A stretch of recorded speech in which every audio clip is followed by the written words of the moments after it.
going to make a video on how to hook up an external hard drive to a 211 receiver to convert it into a DVR. And a 211 is also compatible with, the only receiver currently compatible with the tailgater. And I don't think that's going to change. And it also has an off-air antenna hookup so you can scan locals in to the guide.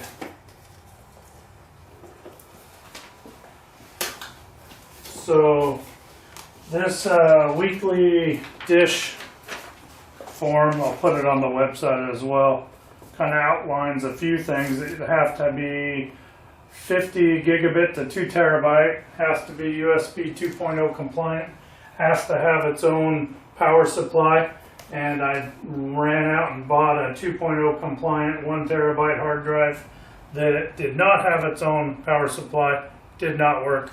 Luckily, I needed some hard drive space anyway. So don't go replicate my mistake. So this is one that they do suggest. So I covered this, and you can hook an external hard drive up to a 612, a 622, a 722, or a 922, or the new dish hopper. And you have to pay to convert this, to hook an external hard drive up and convert this to a DVR requires formatting the hard drive and is a $40 enabling fee to dish. And I've done this before for someone that was transitioning into a full-time RV deal so they can gallivant around the country like many people are these days. And it was real seamless, and I was impressed on how easy and the functionality.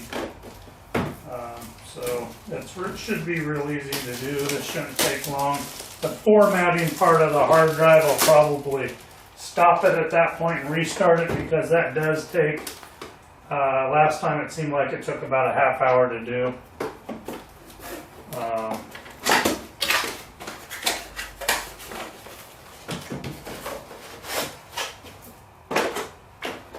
So, like every device, empty it all out, don't read the instructions, and just plug them in. There's the instructions, who needs that?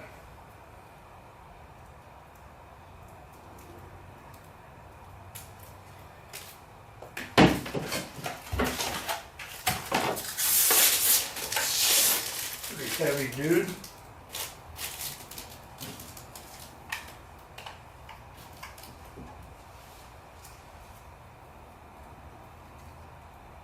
So on the back of this receiver, it has a port for an Ethernet connection, and right below that there's a port for a USB. Thanks.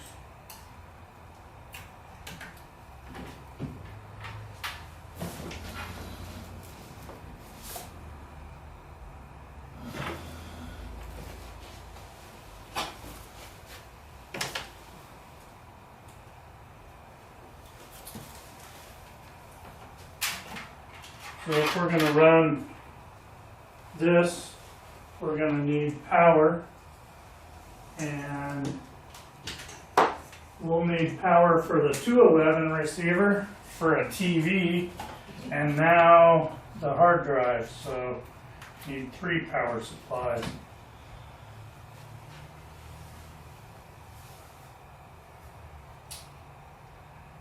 The tailgater, however, uses the power from the box and only has a coax input.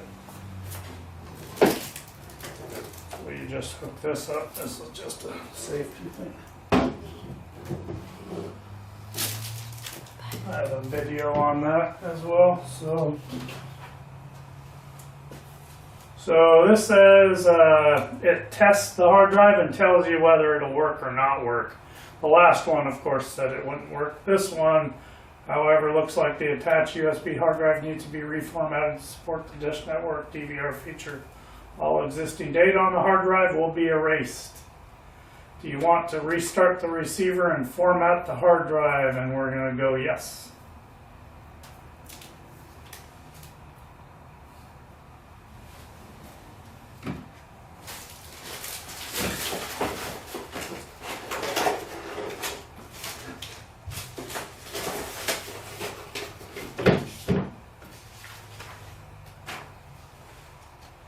So it is saying my external hard drive is being formatted. This will take a few minutes, don't disturb. And the formatting is complete. Your receiver will be restarted. When I did this last time, it said call this number, and when I called that number, it says we had to type in the account number and or our phone number for the customer, and then it said, would you like to use it's the formatting phone number. So would you like to use a credit card on file? Press 1. I did, and it charged them $40 and immediately started formatting the hard drive. This outlines exactly the process that we're going through right now and what to expect. So I'll put this on the site. There's also another form that I'll put on the site, and I'll put these videos, put this one under the RV. So this is going to take a while, cut away, and I'll trim it out and put them back together.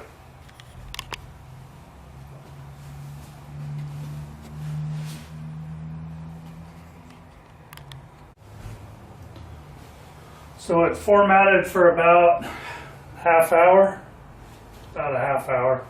and then I turned around and it's it reset itself and is reacquiring signal. So we'll see.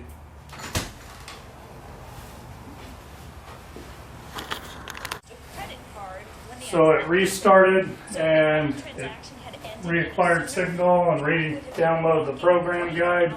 And this has been after about 30 minutes. So this is the one that we got, and it was the one recommended.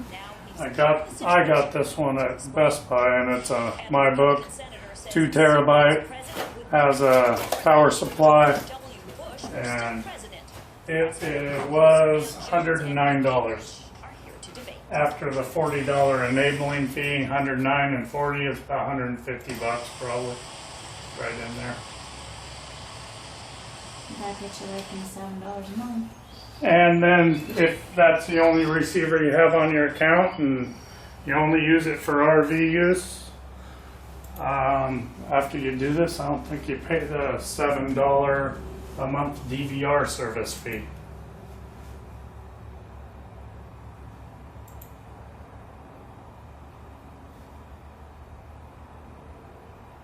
I could stop this, but when I go to look at the guide and go beyond in the guide, it redoes it anyway, so I always just let it go. Maybe I should stop it because we're making a video here.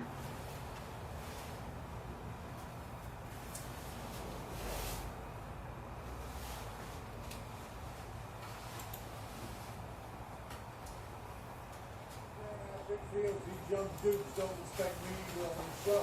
But you gotta just...